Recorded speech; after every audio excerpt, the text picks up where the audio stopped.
2.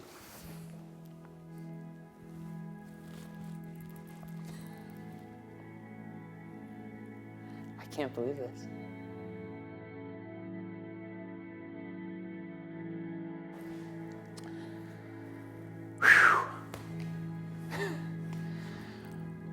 Through the journey of just growing as a worship leader, it's just been so cool to know that I'm doing something that God has built me to do and wired me to do. God is so pleased when we are exactly as He made us and intended us to be. And for me, worship is, quite frankly, the heart of a child for me. It's going back to who I was at the earliest of ages. I tear up when I think about it, just how much pleasure God takes in His kids when they are being exactly as He intended them to be. We're often told, and we often think, that our story is the most important one out there, but I think we might be wrong about that. I know that I should have a gooseneck kettle, but I just haven't gotten one yet. But my birthday's soon, so you can get it for me if you want. My name is Whitney. I am 26 years old, born April 5th, 1989. Born right here in Portland, Oregon. Yeah, I was born into a Christian household to Mark and Patty Whitney, who, true story, met via the Beaverton Valley Times single section. That's real. But before eHarmony, that's what you gotta do. So I have one younger brother. He's 4 years younger. His name is Jordan. And he's, I would say, my first friend. And we are extremely close. We recently got engaged, which is awesome. Grew up with this really close, tight-knit family where every part of our lives involved Jesus. We went to church every Sunday. We were part of a great church. And yeah, Jesus has been a part of everything we do, in and out and over and underneath. He's the reason that our family is together and the reason that we move forward. So when I was a kid in kindergarten, I was diagnosed with ADD, and whether or not you think that's like a real thing, I know that whatever they gave me to curb my rowdiness shaped who I was as a student. And for 8 years, 1st through 8th grade, I was a really good student, high grades and all that, and I had friends and I interacted with people well. But there was just something in me that kind of felt like I was kind of taking a back seat to myself and who I really could be. But I don't really think I truly understood that until I entered high school, and my freshman year I stopped taking medication. About 3 years ago, I got this old radio. It's probably from the 30s or something, and I got it from the Goodwill bins for $5. Doesn't work, but it's got like all these old Portland stations on it. It's been around for a while. And so I gutted it, took out all the speakers and all the insides, and I put in some Bluetooth speakers. And so now the fun is at this old relic. Welcome to 2016.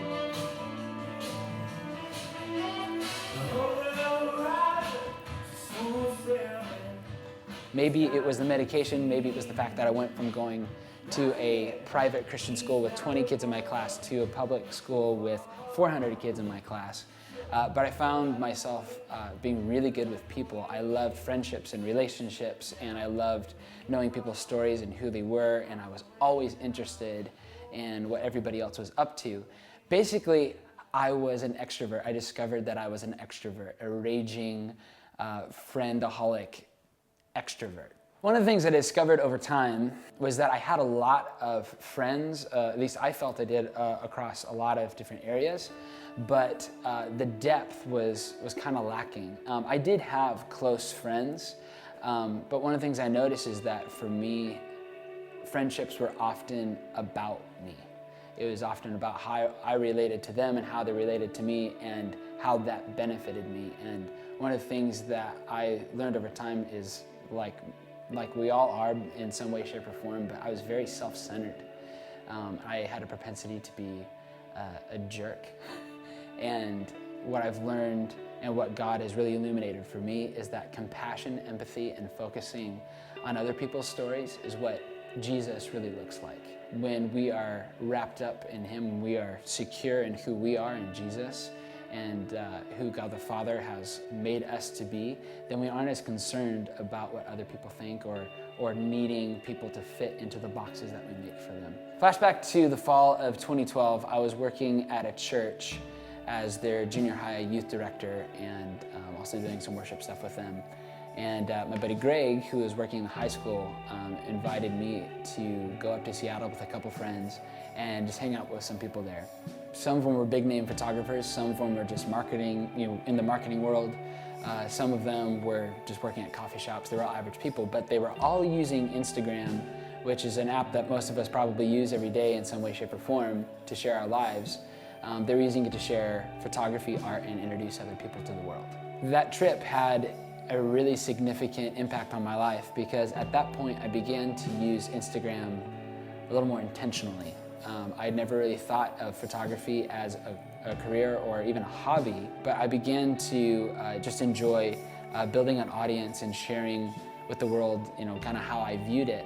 And I started taking photographs, with good composition and exposure and really thinking about the colors and the things that I was doing. But ultimately, I wanted to connect with people and just see what this app could do to put me in connection to other like-minded individuals. So you can see on my feed, there's like a hard stop, and it's right here with my buddy Brandon Harvey. He started the Story Portrait Project, in which you take a photo of somebody and you tell a story about him. And there's my story about him.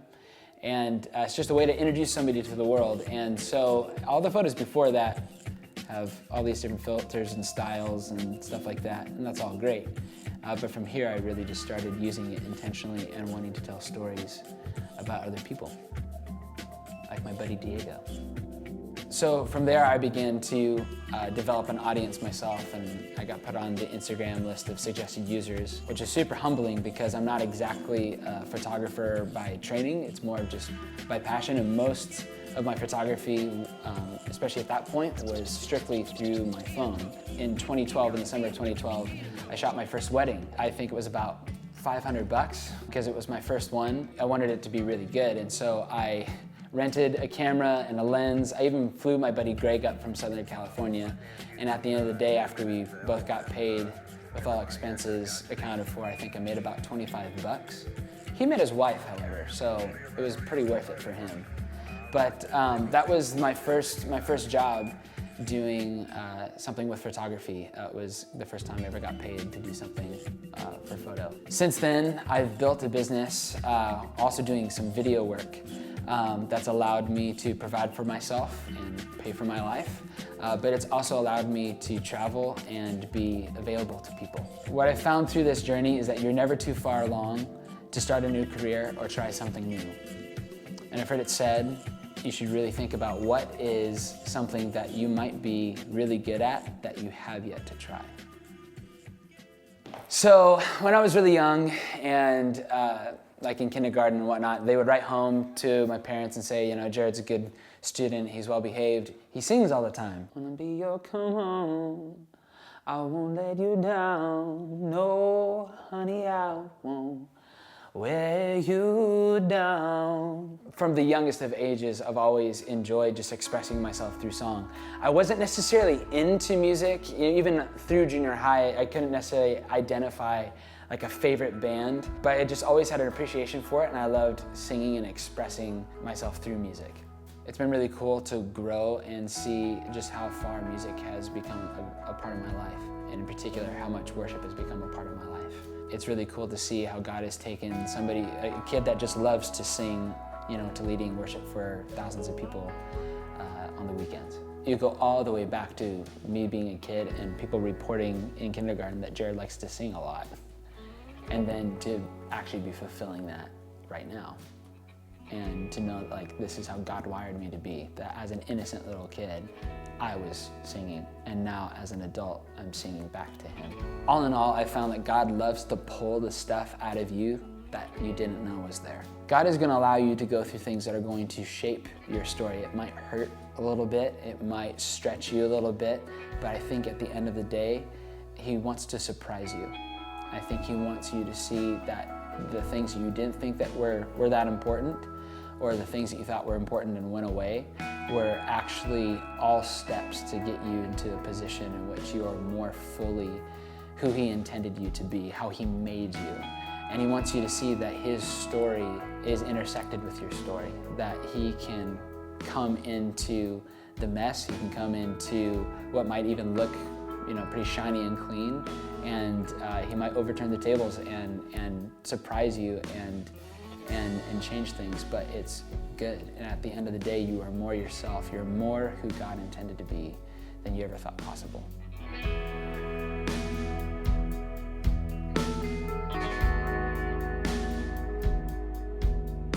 Shout out to my homies, Lionheart. I feel like most of your videos involve somebody making coffee.